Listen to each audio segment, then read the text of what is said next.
What's going on, everyone? Today I'm going to show you how to wire in a DeatschWerks Hardwire kit for your fuel pump. This should be a universal application. It should work for all makes and models. Let's get going. We make the strings louder.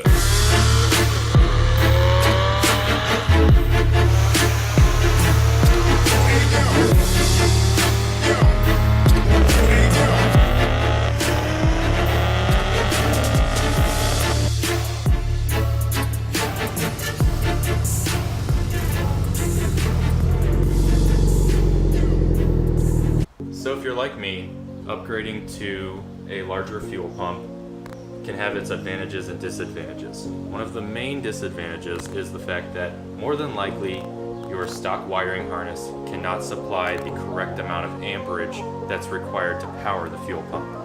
And that's where the DeatschWerks Hardwire kit comes into play. It's a relay that allows the fuel pump to draw its power directly off of the battery.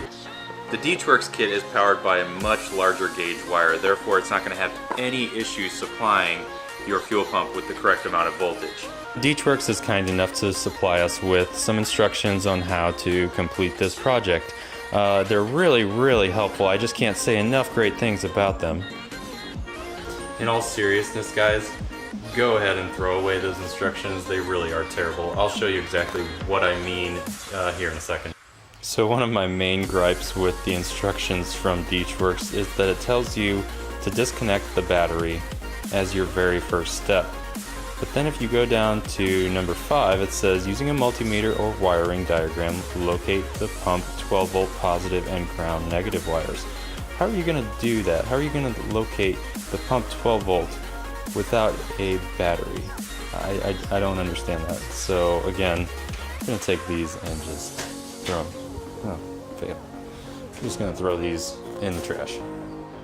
So we're going to recruit the help of James, who should be here any minute, and he's going to help us install this kit. Before James gets here, let's go ahead and lay out all the basic tools that we're going to need to complete this project. A wire stripper / crimpers, long nose pliers, various assortments of screwdriver sizes, a wire terminal kit, heat shrink, electrical tape, a lighter for the heat shrink, and some flashlights so you can see what you're doing. Now that we've got an idea of what tools we need, let's go ahead and remove everything out of the trunk that we need to.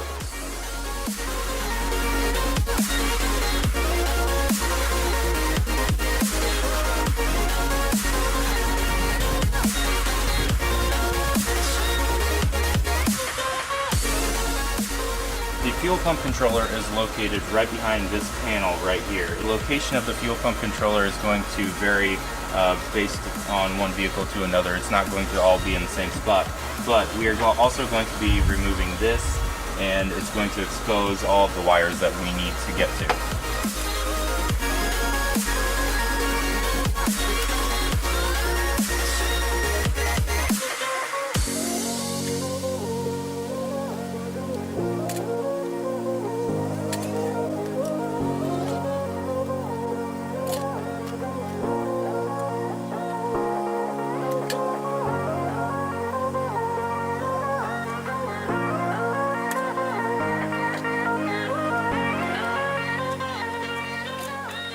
Alright, I laid out the DeatschWerks kit on top of my toolbox. That way we'll be able to see which 4 wires we'll be working with.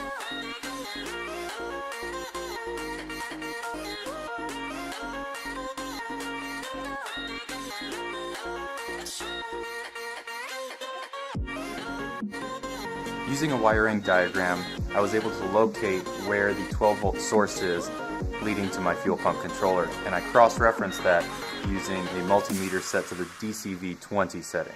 Alright, now is a good time to disconnect the battery.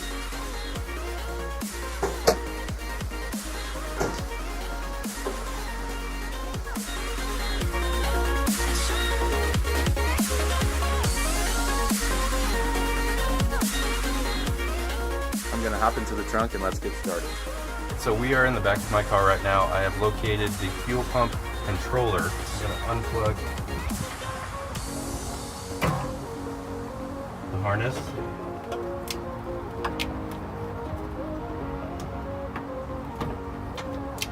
I'm going to give myself a little bit more room by releasing it from that clip. You're going to pull back the conduit. You're going to separate it from any other wiring that you have. And this is what we're going to be working with here.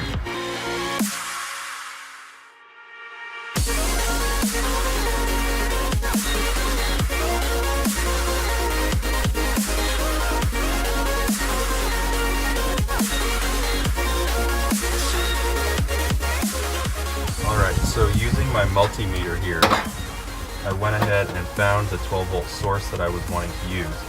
And like I said, it is this red wire with black stripes. Give yourself plenty of room. I'm going to cut mine about right there.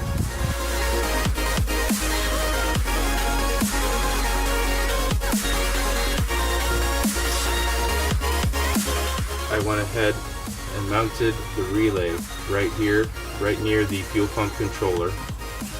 And James is routing the positive and negative wires up towards the front of the car so we can get a good ground and so we can attach it to the battery. Something worth mentioning is that you should hear an audible click when the relay kicks on. That's the relay receiving that 12-volt signal to turn on.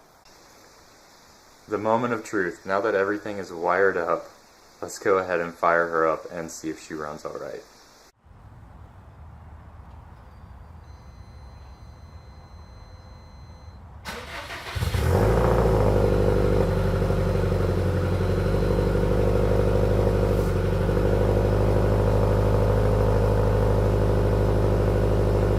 So it is now nighttime, my garage door is closed. James and I are going to take a quick drive around the block just to make sure that we don't have any issues popping up. So that is going to do it for today's video, guys. I'm so glad this is finally done. I've been meaning to get to this for so long.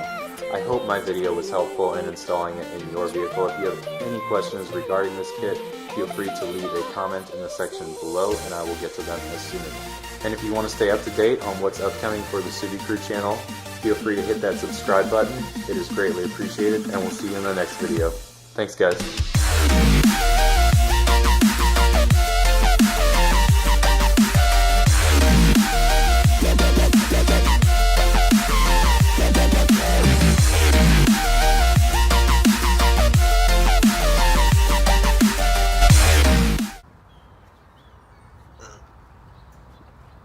The struggle.